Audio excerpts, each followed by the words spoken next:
Well, hello again. Welcome to Horror in Detail. Today we're going to share Wendigo encounter stories. The time I saw a Wendigo.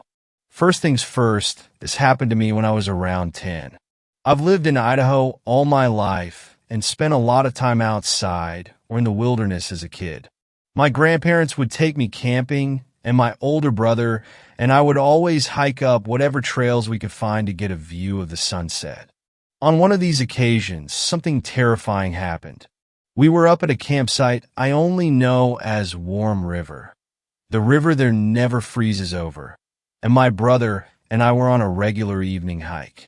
There was an old tunnel bored through the mountain at one part of the trail, probably an old train tunnel, and we were walking through it when I heard something I'll never forget. After walking through probably 2/3 of the way through the tunnel, I heard a terrible screech at the end we entered through. The screech wasn't like anything I've heard before. I've heard the screams of animals on dark and windy nights. I even think I've heard Bigfoot calls a few times, but never the metallic, grinding screech I heard that day.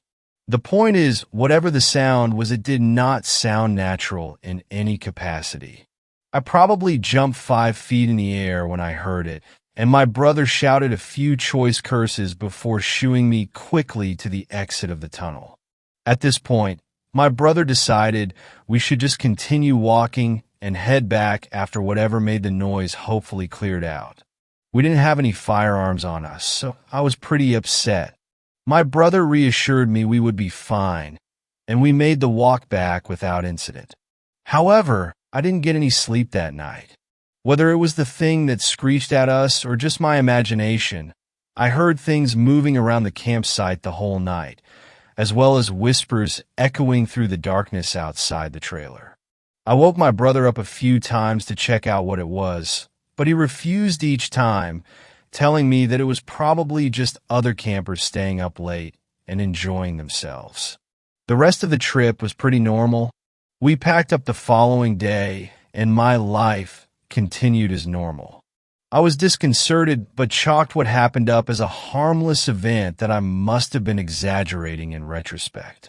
A few weeks later, I went up to Pine Basin, an old ski lodge my family rented each year for family reunions. Here I would mess around with my cousins, our favorite activities being night games. We would play hide and seek, a game called Ghosts in the Graveyard, and other games like that. On one instance, I was chosen to be the seeker for a hide-and-seek game. Because I was one of the younger cousin, I got a flashlight as an advantage. Normally, all the younger cousins hid close to the lodge, and the older cousins hid in the nearby trees or at the base of the nearby mountain. As I was searching near the bottom of the mountain, I heard a familiar whistle up the mountain a bit. We would always whistle as a hint at our locations. It sounded like someone was hiding way up near a tree known as the underwear tree. You can guess why. So I began trekking up toward the whistle.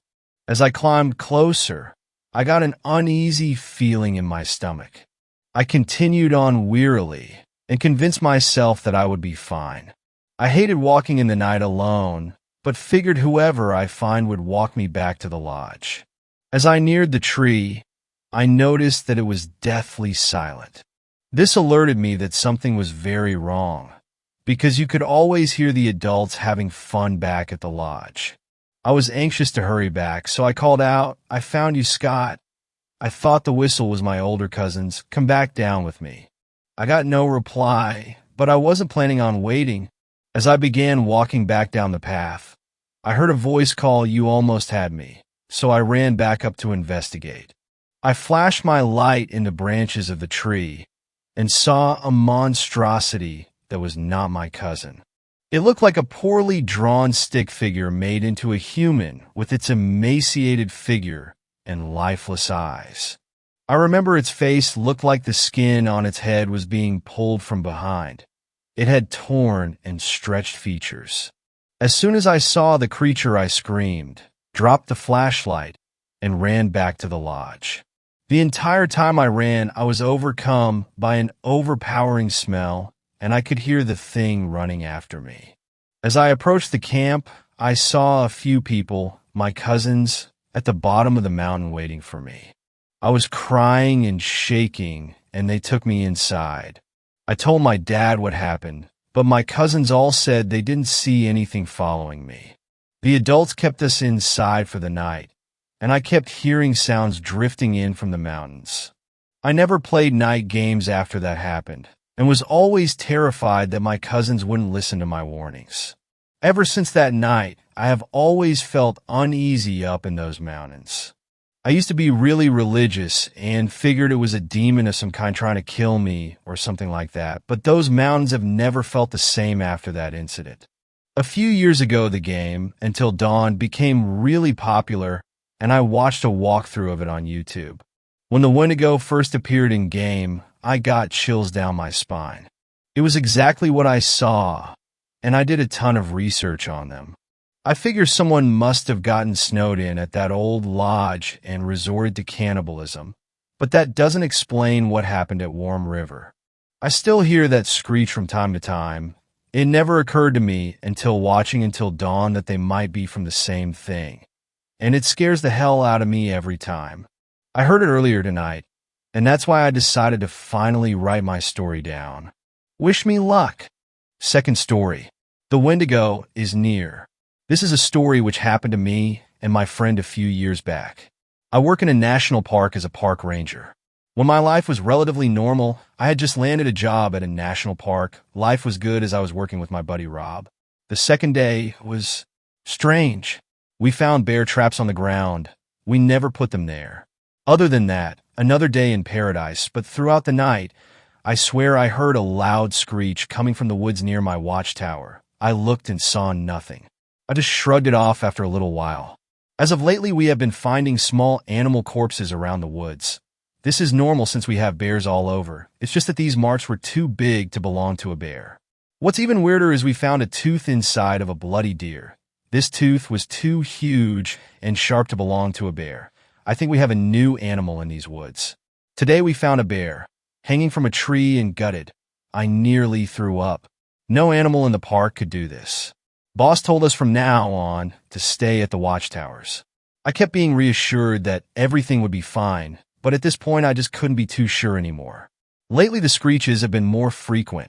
I'm having trouble focusing. When I was younger, I was told of a creature that fed off people and animals.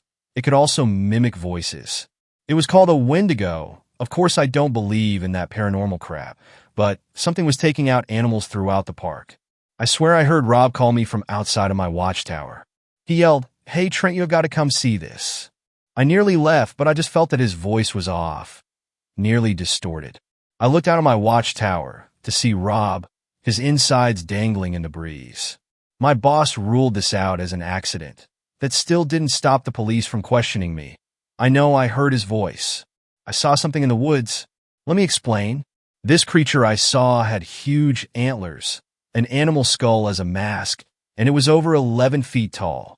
The night began normally, until the screeches began again. I looked down, only to see this creature eating my boss's lifeless body. I got a good look at it before it ran off and out of sight. The police have been very suspicious of me lately. How could they not be? Both of the people I worked with are dead. I tried to explain what I saw to the police. Of course, nobody believed me. It all led to me being terminated. I've decided I'm not going to let this creature ruin my life. I have done research on this Wendigo. I plan to break into the park tonight. I will end this. I'm in the park. I hear the screeches, and I am following them. I hear the voices of my boss and Rob. They are telling me that they are okay, and I should come meet them by my watchtower. I know from my research that the Wendigo creature is really good at tricking people. I just kept wandering around the park. I was wondering until I heard my mother's voice. She died when I was 6. My instincts told me no, but I had missed her so much. Don't worry, Mom. I'm coming. Third story. The Wendigo loves you. People always talk about how the Wendigo is so evil, which sounds like a funny thing to say. People always talk about it, but what I mean is, when the Wendigo is being talked about, he's portrayed as a malevolent being who couldn't care less about the lives of human beings. The implication is that the Wendigo doesn't like to socialize. You couldn't be more wrong. The Wendigo is utterly fascinated by other people, their thoughts, their feelings, what makes them tick. He'll ask questions other people won't think to ask, and he'll inhabit bodies others have tossed aside. I met a woman earlier today, an ordinary day until she knocked on my door. She was an older woman, over 60, with messy gray hair and a smile that suggested a much younger age. She said her name was Doris as she grabbed my hands, looking at me with pleading eyes. I asked her what was the matter. Doris claimed it was vital she speak with me. She said she believed she had been sent here by a higher power. As I stood blocking the door, I asked Doris what her religion was. Not a mainstream one, she said. I won't preach to you about the afterlife or what it means to be a good person. We both laughed at the same time, the same old lady cackle. A harbinger of things to come, I guess. I invited Doris in, instantly liking the woman. She sat at the kitchen table while I put on hot water on the stove for tea. All I had was Earl Grey, from when my girlfriend comes over. I reached into the shelf where we stored our tea and took out 2 bags of Earl Grey. Milano cookies, too. Doris asked if I had a philosophy for my life, and I hesitated, clandestinely wiping some stray crumbs off the counter. I couldn't understand why, but I really cared what this woman thought of me. I don't know, I said. Live and let live, I guess, as long as no one is hurting me or my family. Doris nodded, an odd smile on her face. Her face seemed like it started to melt in, skin dripping like candle wax. Are you okay? I could hear the sound of my own voice, but it sounded far away as the question escaped my lips. Doris acted like she didn't even hear me, and she began talking about an alternative religion that would let me carve out my own path. And even if I walked my own path, I didn't have to do so alone. She wondered if I knew about the grace of the Wendigo, a great power that seethes in all of us. Doris grew antlers and eyes as red as a blood moon. I saw that playful smile on her face, suggesting hundreds of years of wisdom. I could tell by the grin that she, the Wendigo, liked tricking people. It was a gentle kind of deception, the kind that made you feel good. You laughed afterward when the joke finally clicked. I looked at her face. More melted skin fell from it and landed bubbling on the wooden table. I felt a little dizzy, but pleasantly so. We talked some more about philosophy, life, and religion. I realized then that there was no difference between these concepts. One lived as one believed. I believed that the Wendigo had my best interests at heart. Its trickery amounted to harmless play, and if you think about it, that's how friendships are forged through fire and the twisting of flesh for some conscious purpose. I felt such a deep connection as I stabbed her neck. I cried. I thought about how she had changed my life, opened up my mind to new possibilities. I enjoyed our conversations, which branched out into many infinite conversations. It was though I had known Doris for years, a mentor that had faded away because of my omnipotent hand. The old woman became a husk, a skinless lump in the middle of the floor. Lit candles encircle her corpse, and I'm sipping Earl Grey tea in her honor. I'm sitting here, wearing the skin of Doris, my friend. Such a surreal feeling. If you don't believe me, try it out for yourself. But be warned, you'll never experience anything like it again. The immense spiritual pleasure dissipates eventually, but the lifeless wrapping remains. I never had a true friend until I met Doris. Now I'm watching the Wendigo devour her like a rabid dog. With each finger consumed, I'm losing my connection to her. All the neat things we talked about, gone like the wind. I'm hearing whispers, faint echoes that prove to me our conversations actually happened. The Wendigo is my friend now, even if it's from a distance. He can be your friend too. He loves you. Fourth story.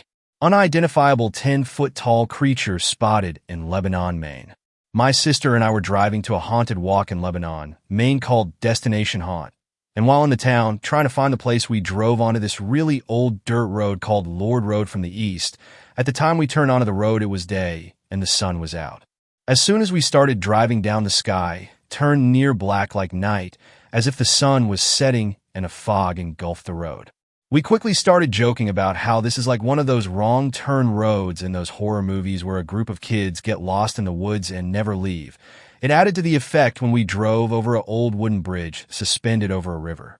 My sister acknowledged the narrowness of the road and asked how two cars could fit traveling in opposite directions. I joked, well, no one ever leaves this place. In Maine, all you see are fields of trees for hundreds of miles at a time.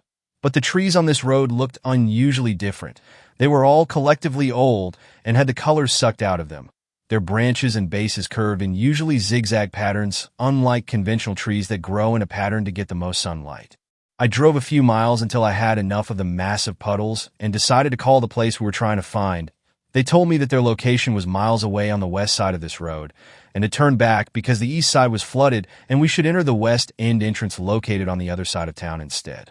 We turned around and saw a moose walking across the road, very normal in Maine, but right behind it was a 10-foot-tall black, as can be two-legged and unnaturally slim creature, running unnaturally fast across the road. My sister screamed. It looked like Slender Man, only it had huge, black, jagged horns and had no apparent bodily features or shape to it. It looked like a 2D cut out of an unnatural human. When we drove by where he ran, we looked into the woods and saw it standing on two legs next to the moose. It leaned over in a hunchback manner and started walking around on all limbs, and there were others just like it emerging from the mist. We drove the hell out of there hoping my engine wouldn't seize from the huge-ass puddles. But on our way back, we saw two abandoned buildings with old cars from the 50s and 60s that rotted into the earth. Those houses were not there before, when we originally drove down. The creepiest part was when we got back to the main road because the sun was almost set and the sky almost pitch black. When we pulled out of the road, the sun reappeared. The sky readjusted to day as if nothing ever happened. Later that night, I looked at Google Maps and the road was completely different on there, filled with things that wasn't there when we driving, and all the houses looked new. After telling a few people about it, someone told me that Lebanon, Maine is known to have a lot of strange paranormal stuff happen, and that there is even a self-proclaimed witch fortune teller who lives there. Has anyone here experienced something like this? Fifth story. There is something unexplainable in the forests of Oklahoma. The United States is no doubt a diverse land of many different forms of life. From the fierce grizzly bears in the mountains of Alaska to the stealthy alligators in the swamps of Florida. Wherever you may be, there is always something unique about your state. That is until you get to Oklahoma. You see, Oklahoma is without a doubt one of the most boring places, maybe ever. Having lived here for 18 years, I'll be the first person to tell you that. Sure, there are large cities just like any other civilization. However, they are spread out over tens, even hundreds of miles apart. What you are left with in between those cities is what some refer to as the sticks or the boondocks or the country, whatever you choose to call it. And that is where I'm from. In the sticks, it consists of four main elements. Lots of trees, lots of crops, lots of wildlife, and the occasional Walmart or Dollar General. Since there is not a lot to do out here, that is where most Oklahoma residents take up the pastime of hunting, and that is where my story begins. It was a cold November night, right in the heart of deer season. I was laying in bed enjoying a video game I was playing when there was a knock on my bedroom door. It opened and my dad walked in. "Hey kid," he said. "Yes, Dad? You haven't been hunting this season yet. Why don't you take my bow and I'll get you set up? And in the morning you can head out there and go kill us something." While he's really putting me on the spot here, I thought to myself, "Yes, sure, why not?" I said to him. He told me to dress warm and to meet him outside by the front door in 10 minutes so we could walk out to the spot so I would know where to go when it was time to leave tomorrow. We began our walk into the woods. With every step we took, I began to get a little bit more annoyed. Where are we going? I thought. I thought we were just going to go behind the house. I didn't know we were going to have to hike to the hunting spot. Damn, what was I thinking? I should have just said no. When we finally arrived at the hunting spot, we were more than a mile out into the wilderness behind my house. He finally stopped by a huge oak tree and pointed his flashlight at some cedar trees that were off to the side. "Do you see it?" he said. "No," I replied. He walked closer and shined his flashlight into the trees to reveal a tiny chair that was hidden under some tree branches and sticks. "That is where you're going to set up in the morning. Got that?" I nodded my head as he tossed out some dried corn to attract the deer in the morning when I came back. "What time do I need to head out here?" I asked my dad, expecting him to say 6 to 7 a.m. He then muttered, "You need to be up and ready to head out by 4 a.m. My heart sank. It was going to be pitch black outside. There's no way I was going to be able to make it all the way out here in the pitch black. We finally made it back to the house by 11:30, and I headed up to my room to get as much sleep as possible before this hunting trip. I awoke to the painful sound of my alarm blaring into my dark room. I looked at my phone, and it was 3:40 a.m. I sighed and sat up. I put on the warmest clothes I could find and made my way out into the living room. There on the couch sat my dad's bow, 2 arrows, and a small but sharp hunting knife. I grabbed the gear plus a flashlight and made my way out the front door. Navigating the woods at night was an extremely frightening experience that took much longer than what I would have wished. I left my house at 4 a.m., and I did not arrive at the hunting location until 4:37. I was impressed with just how many trees I managed to walk into and how many times I almost tripped over large logs, even with the help of my flashlight. Once I arrived, I sat down in the little uncomfortable plastic chair and began waiting. My dad wanted me out here so early because it makes it a lot easier for the hunter to sneak into his spot and the deer not being able to watch him. I'll never forget the paranoia I experienced in those woods in the pitch black. The feeling of not wanting to breathe too loud because something or someone might hear you is like no other. After roughly 15 minutes of sitting in the quiet darkness, I heard it. Sticks snapping and leaves crunching. It was a deer walking to my spot. My heart began to pound as I listened closer. The leaves continued to crunch with each footstep, but that's when I picked up on something strange. Is this thing walking on 2 legs? I thought to myself. It sounded just like a pair of human legs walking through the leaves. Is it my dad? I thought. Maybe I forgot something at the house. Surely it has to be him. But no, it couldn't have been him. The footsteps were coming from the woods, not the trail we walked. The footsteps emerged from the woods and stopped. After a short pause, it took 1 step towards me. A moment later, it took 1 more step in my direction. I began to get nervous. Deer shouldn't be acting this way. What the hell is this thing?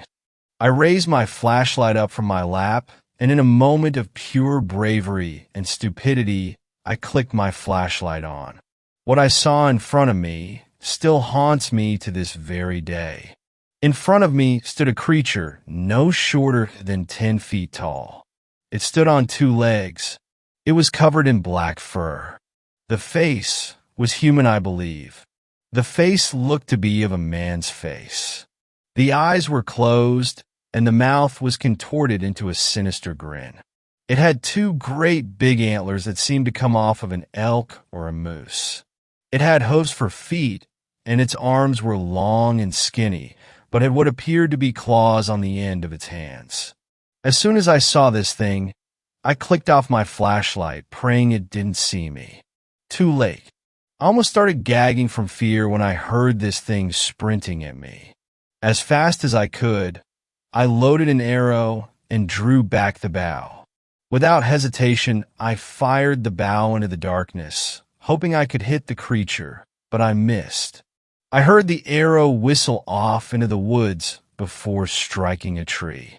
Shit, stupid idea, I thought. I immediately stood up and began sprinting down the trail.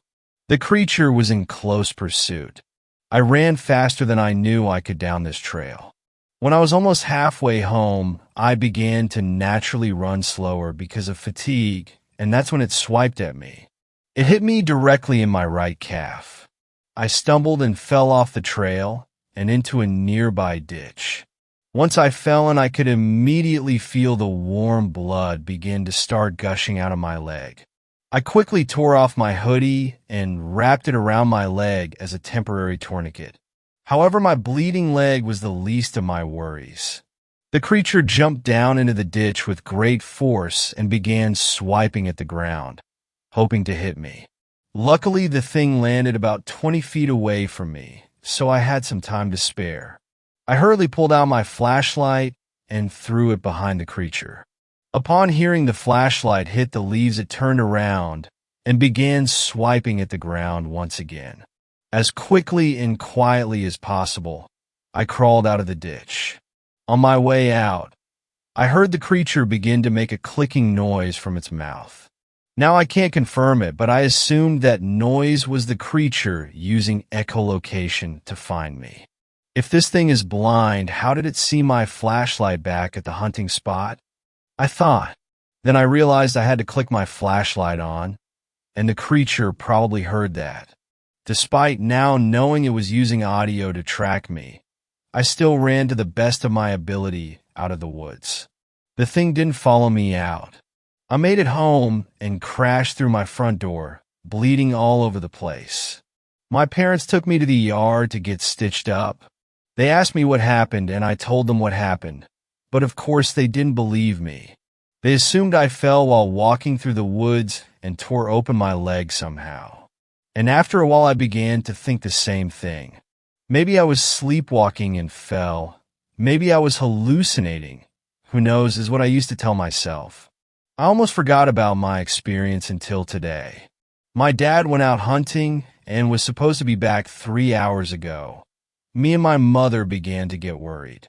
I walked out my front door. I planned on going to look for my dad, and that's when I heard it screaming. I don't know if it was my dad's or if it was just a wild animal, but we called the police anyway.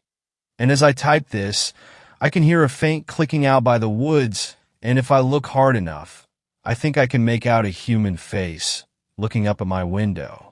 Please, if you are ever in the forests of Oklahoma, be extra quiet. You never know who or what is going to hear you. 6th story. I used to be a park ranger in the Adirondacks. I think we're all in trouble. It was close to 3 in the afternoon when the knock came on the door to the ranger station.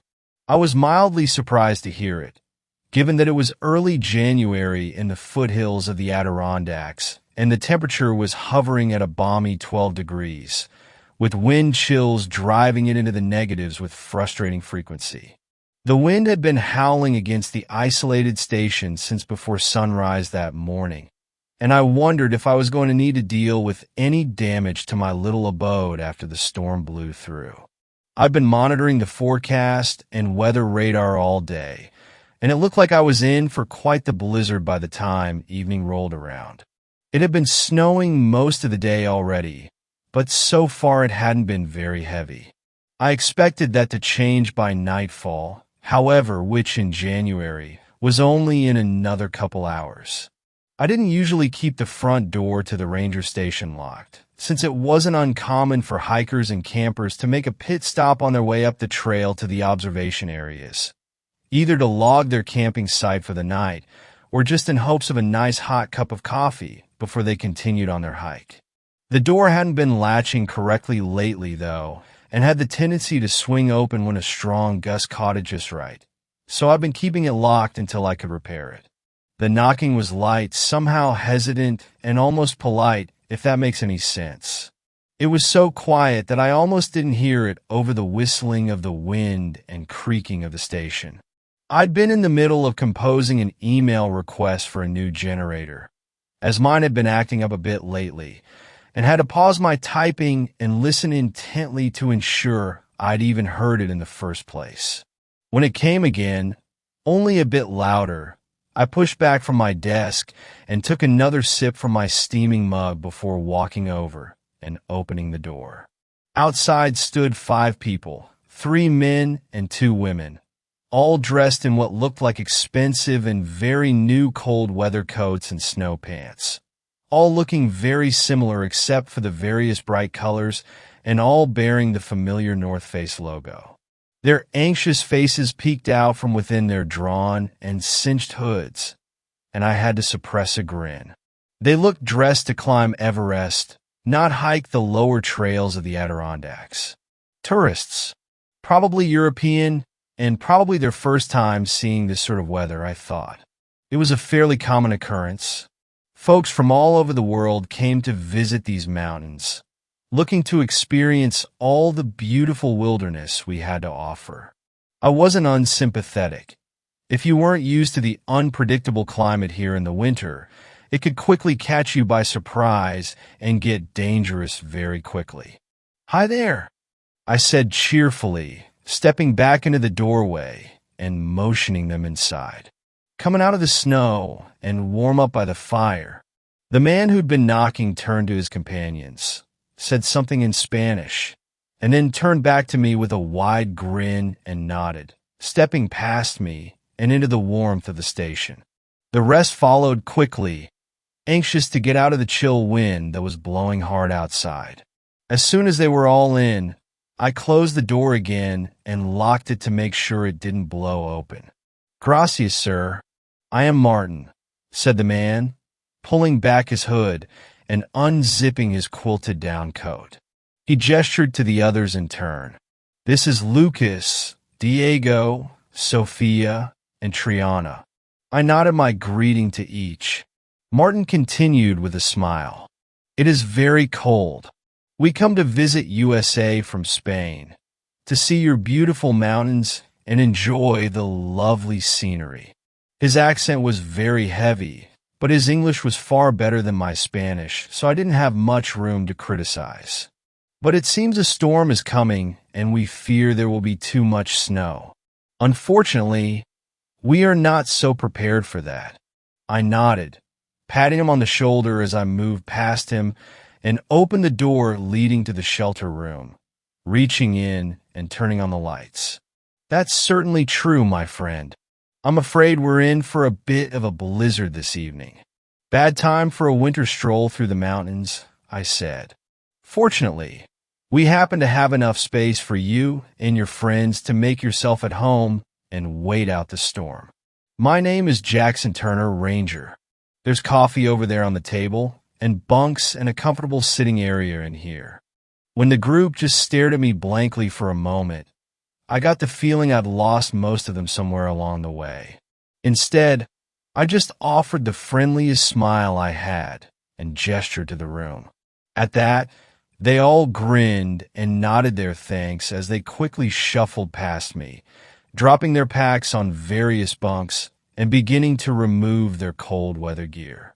I made sure they all got something hot to drink and that they understood they were welcome to stay until the weather had cleared before returning to my desk. They all seemed very pleasant and grateful for my assistance, and they drifted from my thoughts as I continued my administrative work.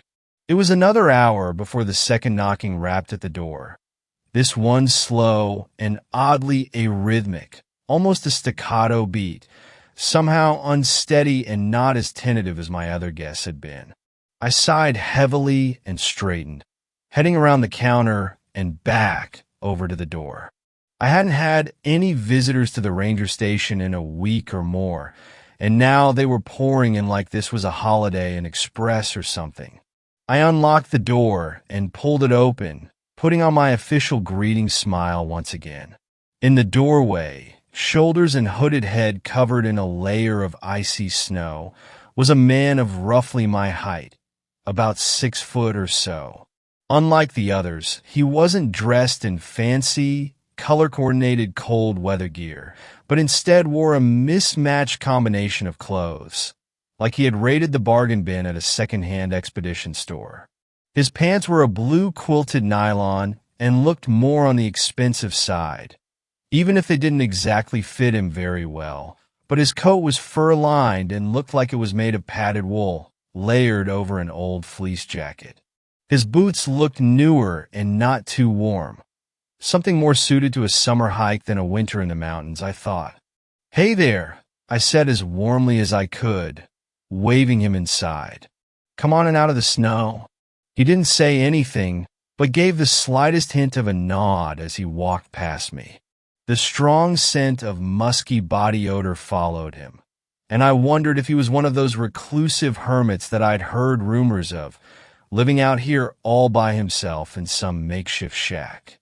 I closed the door and locked it again, turning back to the man. He'd already taken note of the bunk room to the left, where the Spaniards were getting settled, and he headed on in and sat on one of the empty bunks in the back corner of the room. He didn't remove his coat or offer any greeting to the others, and I noted with some curiosity that he didn't have any sort of pack with him, which further made me wonder if he lived nearby in some off-grid cabin.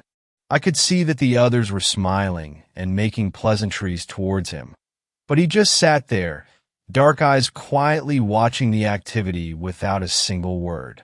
There was the slightest hint of a smile upon his lips, incongruous and somehow unnerving.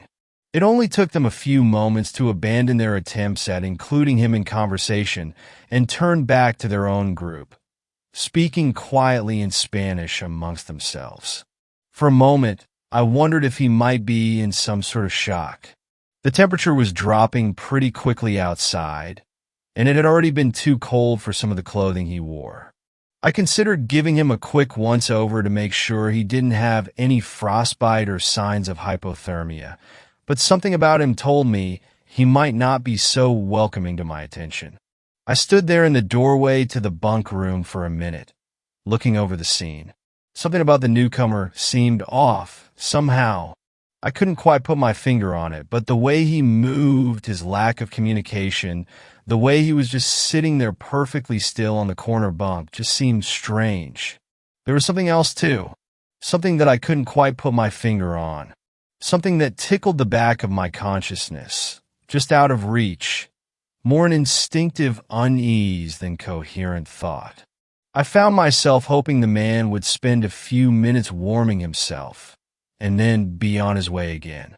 Turning my attention to the others, I realized that they must have found something odd with him as well, as they had all subconsciously clustered around the end of the table farthest from him and were speaking more quietly than before, more subdued.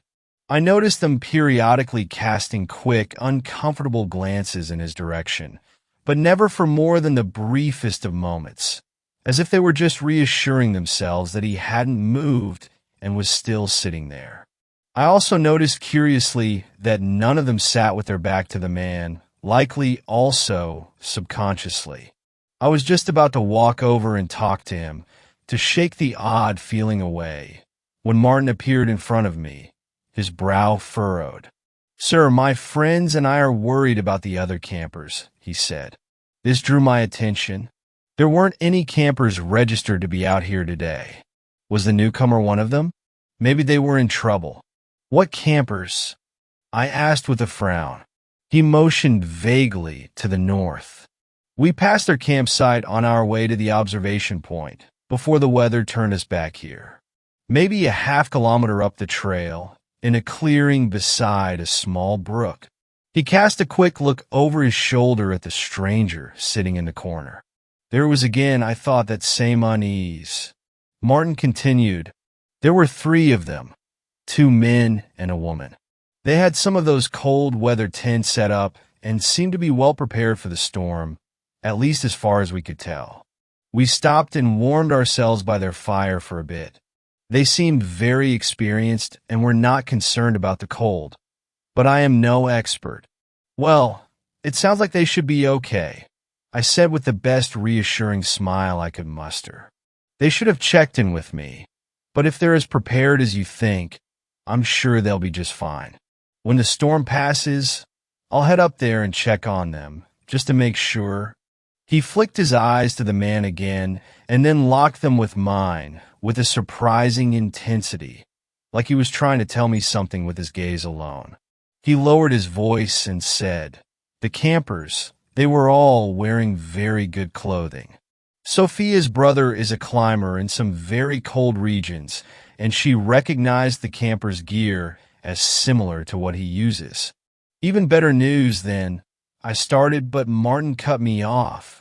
"Exactly like the pants that man is wearing now," he said quietly. I looked over at the man again, once again taking note of his hodgepodge combination of clothing. The gloves he still wore looked to be thin and ill-suited to the winter weather, but looked well-made and would have been fine for a mild autumn outing. He still hadn't moved or said anything, and his emotionless eyes drifted slowly across the Spaniards with what seemed to my growing paranoia like a hungry interest. It was almost like he was inventorying them, evaluating them somehow. Once again, that tickle in the back of my brain telling me something was not quite right with the man. Something was just a little out of place, but I still couldn't figure it out. It set my teeth on edge. I looked back at Martin. "Are you sure?" He shrugged. "As sure as we can be. Sophia says she is certain, but the rest of us do not have the experience to recognize these details as well as her." "Was this man with them?" I asked, but I already knew the answer. Martin shook his head. "No, I have never seen him before now." He leaned in a little closer and lowered his voice. "This man, there is something," he said, trailing off, unable to find the right words. I nodded. "I know. I feel it too." I walked back to my desk and opened a drawer, retrieving the holstered handgun and attaching it to my belt. The spare magazine went into my pocket, and I grabbed my heavy jacket from a nearby hook and pulled my fur-lined hat over my ears. Martin followed me, watching with interest. I looked over his shoulder, making sure we were out of sight and earshot of the bunk room. "I'm going to check on the camp. Have you ever handled a shotgun?" I asked. He nodded. "I hunt pheasant with my cousins every year. I'm a very good shot." "Good," I said. "That doorway beside my desk is my room. Right inside you'll find a 12-gauge pump, loaded but not chambered. If you need it."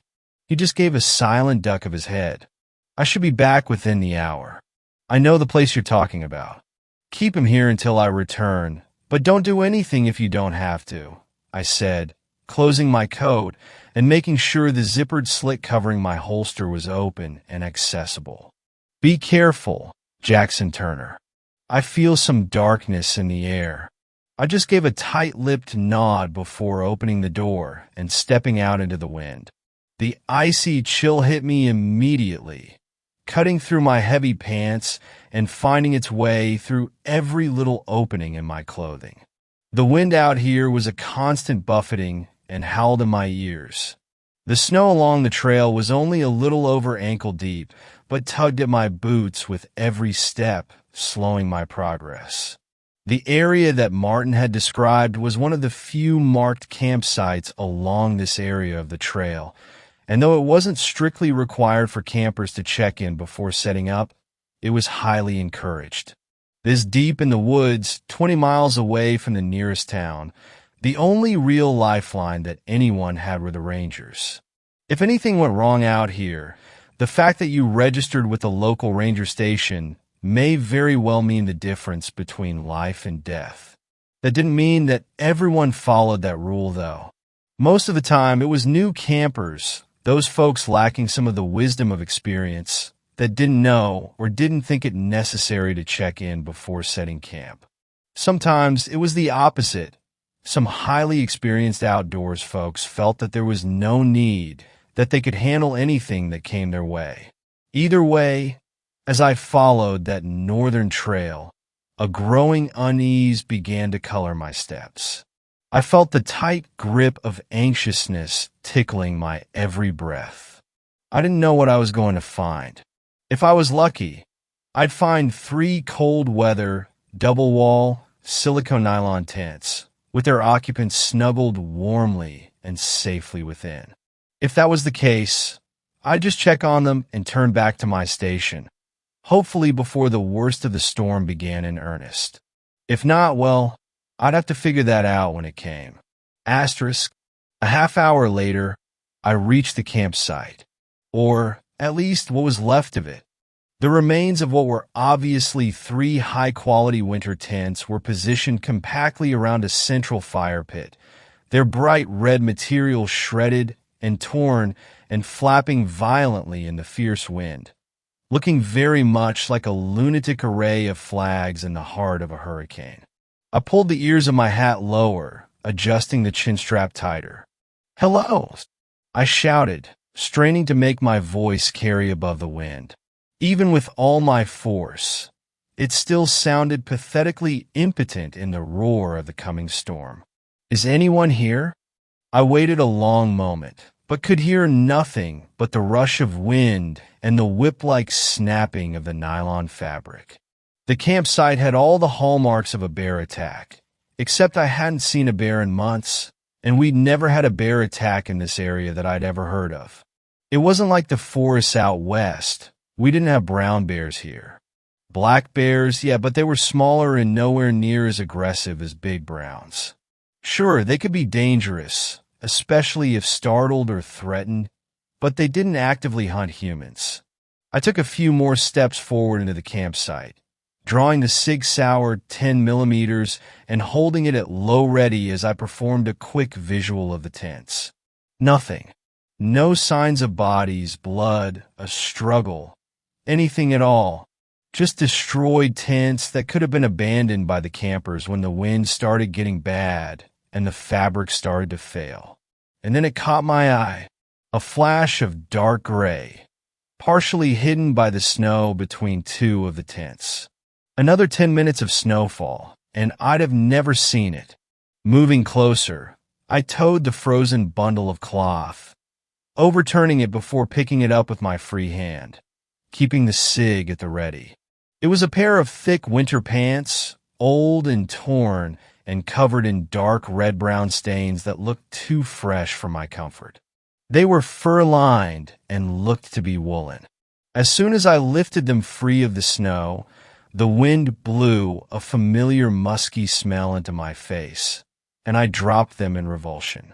Another 2 feet beyond, the hint of blue in the white drift drew my attention, and I cautiously approached. I recognized the puffy material of a cold-weather jacket, and when I reached out to expose more of it, I staggered backwards in shock, realizing suddenly that I was looking at a crudely dismembered arm, still wrapped snugly in its warm jacket sleeve.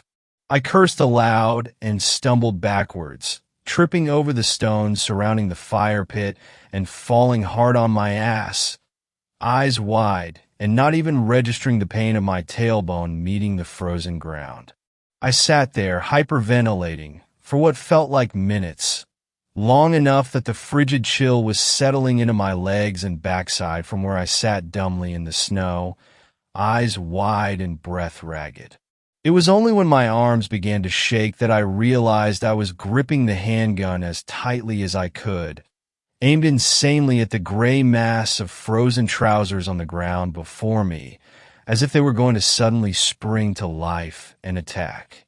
"Shit," was all I could think to say as rationality suddenly returned, clearing the pulsating red spots from my vision and slamming my thoughts back to the present jarringly.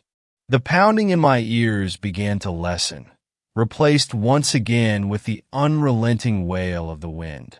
I leapt to my feet and started running back along the trail, back to my station, where Martin and Lucas and Diego and Sophia and the other girl, whose name I couldn't remember, sheltered from the coming storm with. With what?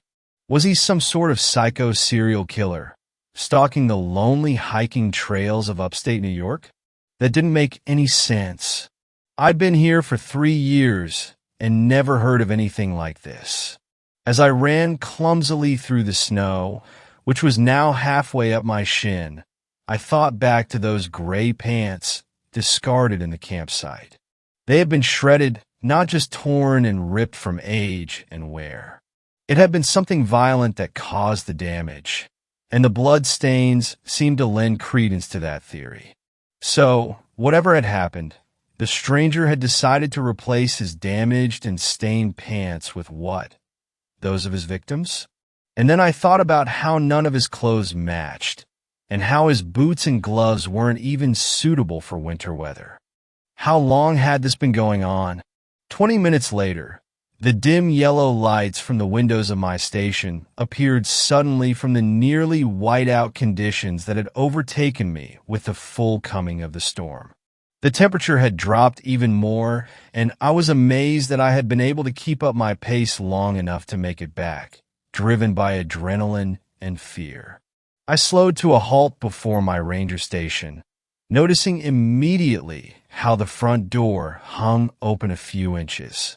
My mind urged me forward, to go racing in, but I had to take a few moments to catch my breath and let my racing heart slow a bit before I entered.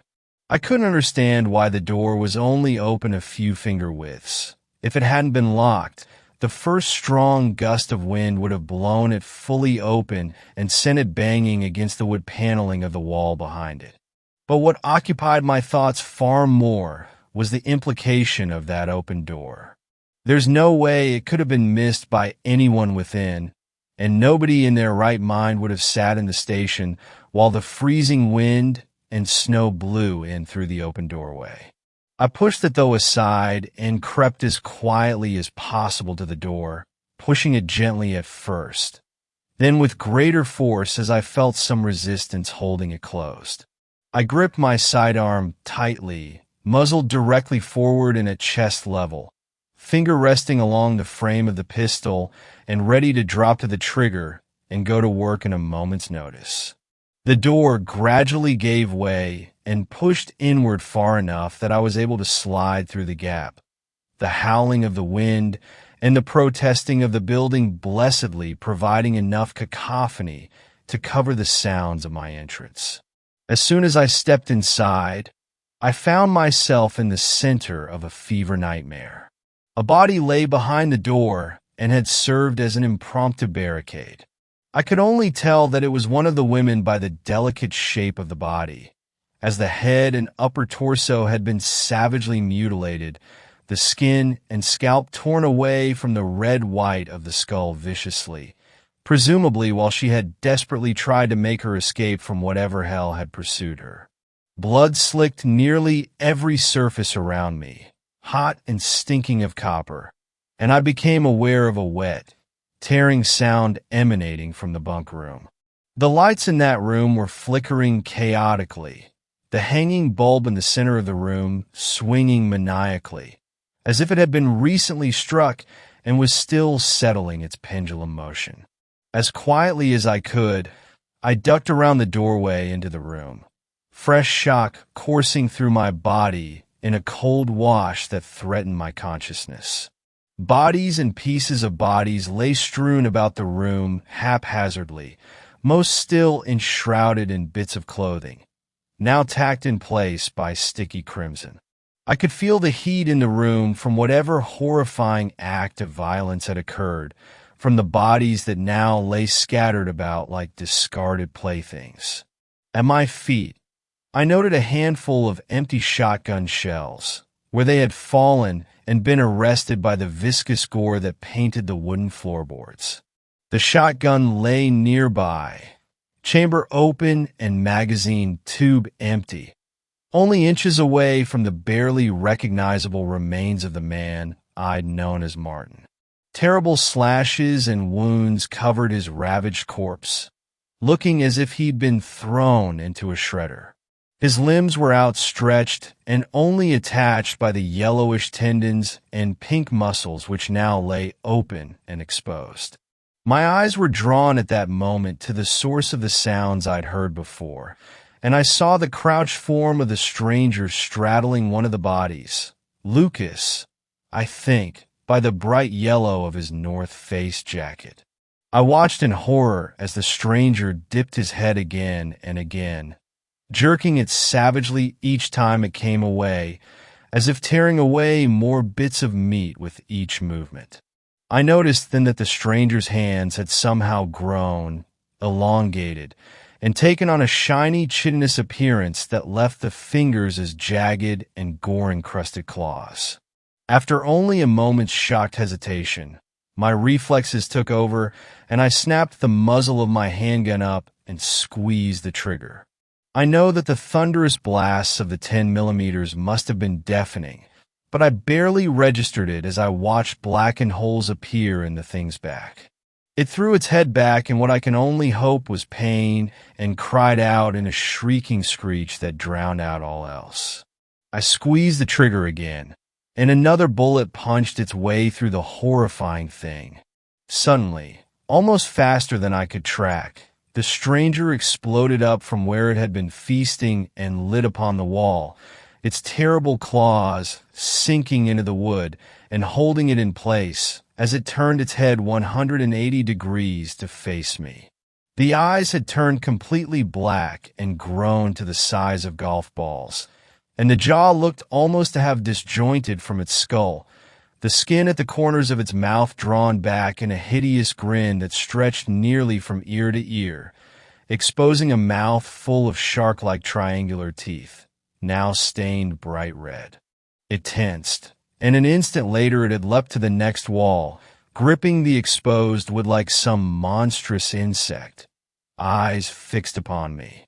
Before it could make another move, I fired again and again and again, my panic-induced attack miraculously finding purchase more often than not as empty brass cases ejected against the doorframe next to me, ringing out like death bells.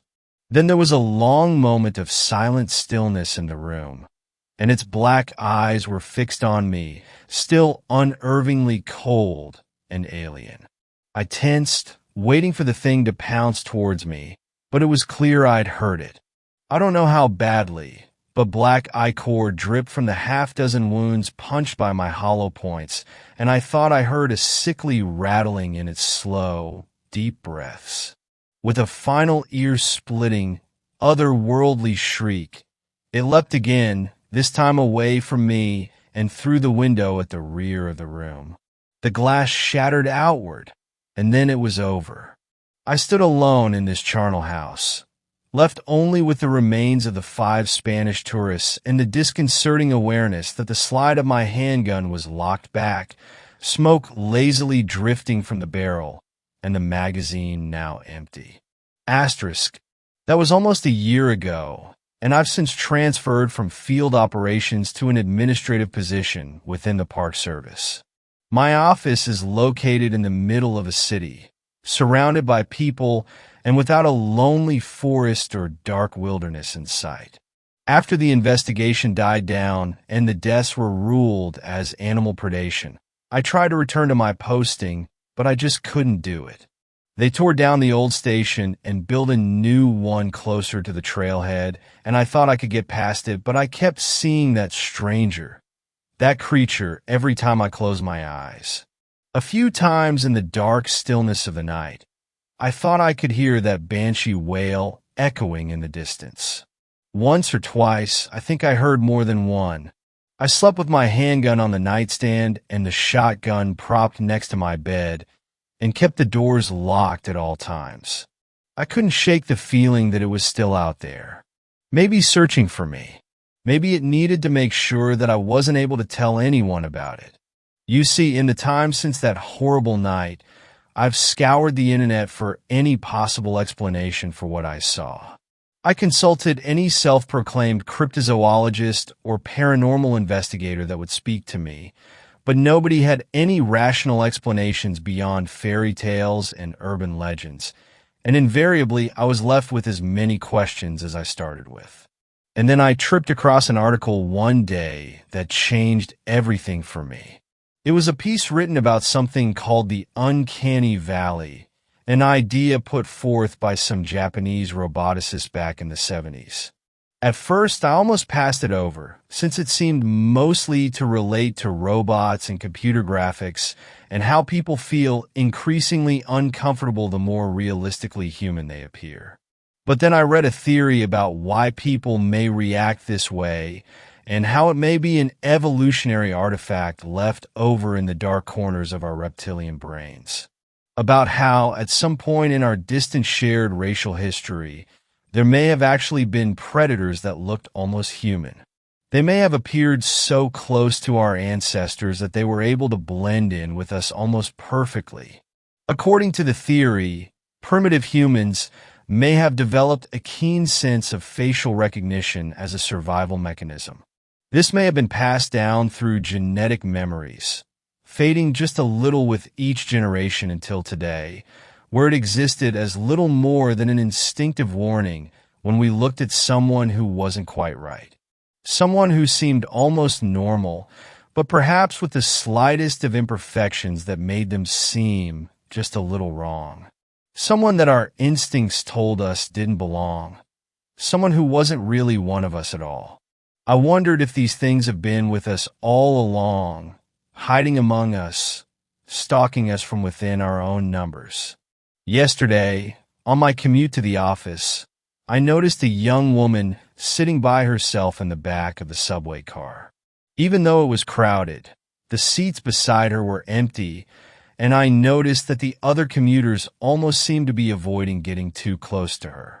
I don't think anyone really realized it, but people kept glancing uneasily at her out of the corners of their eyes. There was nothing overtly out of place with her, and it could have just been happenstance that nobody had elected to sit down next to her. I just couldn't shake the feeling, though, that something just felt off,